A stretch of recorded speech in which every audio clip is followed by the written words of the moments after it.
Fala pessoal do Avia, eu sou o Vitor Faria. E eu sou o Milton Aguiar. Seja muito bem-vindo ao Memórias Online, não é mesmo? 8 semanas de conteúdo para você estimular sua criatividade e trabalhar arte dentro da sua casa.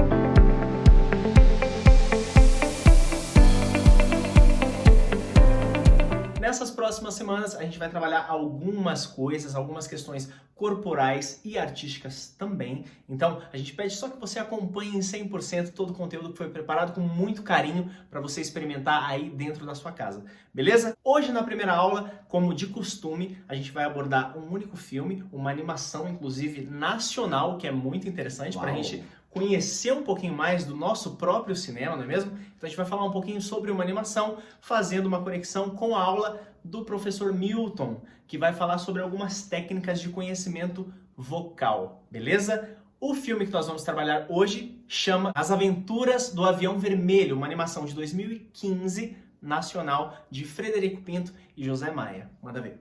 Bora lá. Atenção, meninos, meninas, pais, gatos, cachorros e qualquer um que tenha juízo. Jesus amado. É melhor correr, Fernandinho chegou. porque o Pestinha tá na área. Fernandinho, um garoto que, com a perda da mãe e a ausência do pai, que está sempre muito ocupado com o trabalho, acaba se tornando um pouco bagunceiro e solitário também. O que esse guri tem? Ele tem 8 anos. Eu sou hiperativo. O pai, por ver o menino nessa situação, isolado e com problemas com amigos na escola e com algumas questões de relacionamento com o próprio pai, ele decide então começar a agradar o menino. Vai dar asas à sua imaginação. O Capitão Tormenta, todo dia ele voava para um lugar diferente. Eu quero salvar ele. Tentando se reaproximar, presenteando o menino com algumas coisas. O menino então acaba desenvolvendo uma especial afeição por um livro da época de infância do pai, que conta as aventuras do Capitão Tormenta. Daí Fernandinho decide salvar o tal do capitão, que é relatado no livro de infância do pai, convoca os brinquedos. Vocês falam? Tu realmente tava pensando em viajar sem levar a gente? Ele vai embarcar numa aventura sem fronteiras. Atenção, tripulação, decolagem autorizada. E juntos eles vão da Lua até o fundo do mar, passando pela África, pela China, Índia, até chegar na Rússia. Uma surpreendente história com as vozes de Milton Gonçalves Tripulação, preparar para pouso de emergência. e Lázaro Ramos. Tu fugiu do colégio? E logo hoje que tinha aula de geografia? As Aventuras do Avião Vermelho.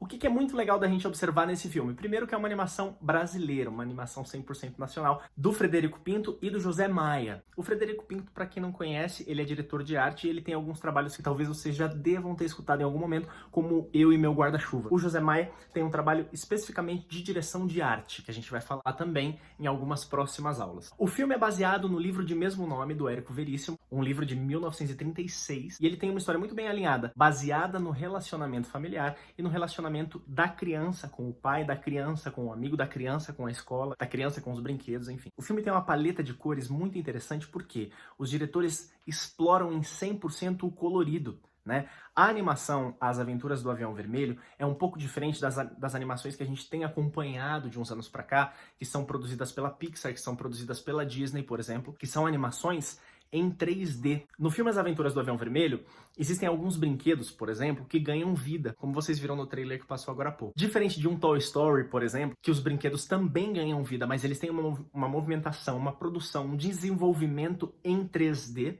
As Aventuras do Avião Vermelho, não. Eles são concebidos em 2D, o que faz com que o filme automaticamente tenha que ser um pouco mais colorido, um pouco mais dinâmico, um pouco mais agitado.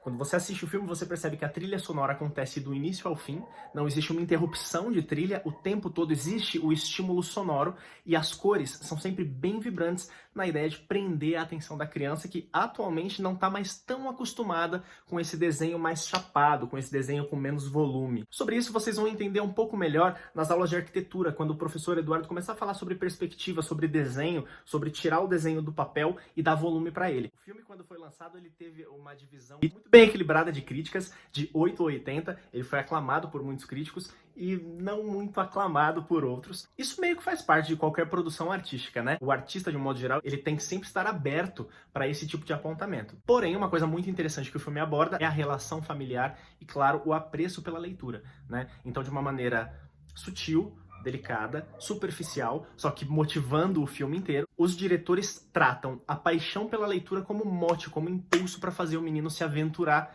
mesmo que seja dentro do quarto dele. Nos nossos encontros aqui no Memórias, a gente vai falar sobre algumas obras, sobre alguns filmes, sobre algumas produções, enfim. O que é muito importante a gente começar a se atentar?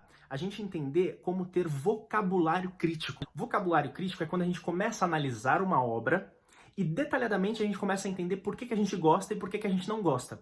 Isso faz com que a gente tenha um vocabulário muito mais interessante, muito mais rico para pontuar ou não as coisas quando a gente assiste. Por exemplo, pense no seu filme favorito agora. Por que você gosta dele? Às vezes a gente nem sabe tecnicamente como responder essa pergunta. Então, nos nossos encontros aqui, a gente vai se atentar a alguns detalhes de cores, de figurinos, de interpretações, de escolhas de diretores, para que o nosso vocabulário crítico comece a ser ampliado. Então eu vou olhar para um filme que eu não gosto e falar assim, eu não gosto desse filme porque a fotografia dele tal, porque o roteiro não me agrada, né? Ou eu gosto desse filme porque os diálogos são muito bem escritos. Eu gosto desse filme porque a trilha sonora dele é muito bem elaborada. E assim vai. A ideia é que a gente ganhe vocabulário para poder falar com propriedade o porquê a gente gosta e o porquê a gente não gosta. No filme As Aventuras do Avião Vermelho, por exemplo, tem um trabalho muito interessante que dá pra gente perceber, que é o trabalho de interpretação pela voz. É uma animação. E quando é uma animação, claro que a concepção do desenho é muito bem elaborada por toda uma equipe imensa de roteiristas, de diretores de arte, beleza. Mas a interpretação mora muito no local da voz. Existem alguns trabalhos de alguns atores que são interessantes da gente observar. O Tom Hanks, por exemplo, que é um cara que a gente vai falar lá pra frente nas próximas aulas, que é um ator que eu particularmente gosto muito, ele também tem um trabalho de dublagem em uma animação que também fala de desenhos que ganham vida, que é o Toy Story, que é um dos meus filmes favoritos. Quando a gente começa a acompanhar o trabalho de um determinado ator, a gente começa a entender como aquele ator se posiciona dentro de realidades completamente diferentes, porque ele vivencia personagens muito variáveis, e como ele domina em 100%, e aí não só o Tom Hanks, mas a dublagem de um modo geral, e a dublagem brasileira, a dublagem de São Paulo especificamente, é uma das melhores do mundo, como ele se apropria daquela história, como ele se apropria daquele personagem, e pela voz, utilizando a voz como meio de comunicação, ele interpreta brilhantemente aqueles personagens. Isso dá pra gente observar em As Aventuras do Avião Vermelho, e existem até alguns nomes que vocês conhecem, como o Lázaro Ramos, por exemplo, que dubla um dos brinquedos do Menino Fernandinho. Quando eu não tinha experiência de absolutamente nada sobre como aconteciam as produções, qualquer referência artística, eu ficava sempre me perguntando como que era desenvolvido um filme. Isso não é um padrão só para animações, mas para o cinema de um modo geral.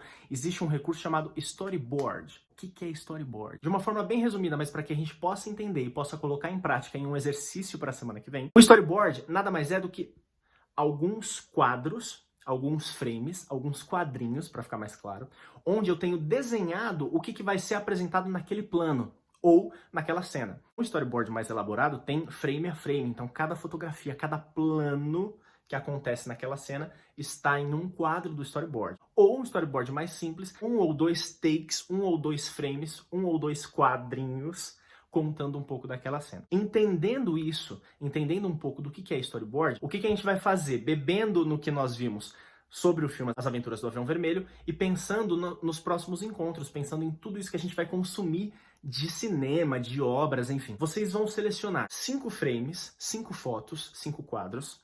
A gente pode linkar também com as aulas de desenho, porque você pode tanto desenhar isso, quanto você pode fotografar. Veja qual recurso é mais fácil para você. Em 5 imagens, em 5 quadros, em 5 frames, a gente vai contar alguma história.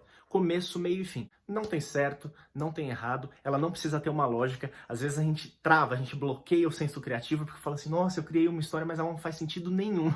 Tá tudo bem. Aqui ela faz muito sentido. Pode ter personagem, pode não ter, pode ter elementos da sua casa, pode ter objetos, pode ter o que você quiser, não tem limite. Desde que a gente consiga, em 5 frames, contar uma história começo, meio e fim, para que a gente possa experimentar o storyboard e entender como é importante ter clareza do que eu quero contar frame a frame. Isso em uma produção facilita em 100%. Quando eu tenho o storyboard muito bem definido, as gravações acontecem de uma maneira muito mais dinâmica. Então vamos experimentar isso como um exercício inicial para que a gente comece a se apropriar de todas essas técnicas que rodeiam o cinema e as produções e as interpretações e lentamente, passo a passo, a gente vai ganhando senso crítico, falando sobre outras obras, falando sobre trabalho de outros atores e diretores. Enfim, a gente tem um trabalho bem bonito para fazer aí pela frente.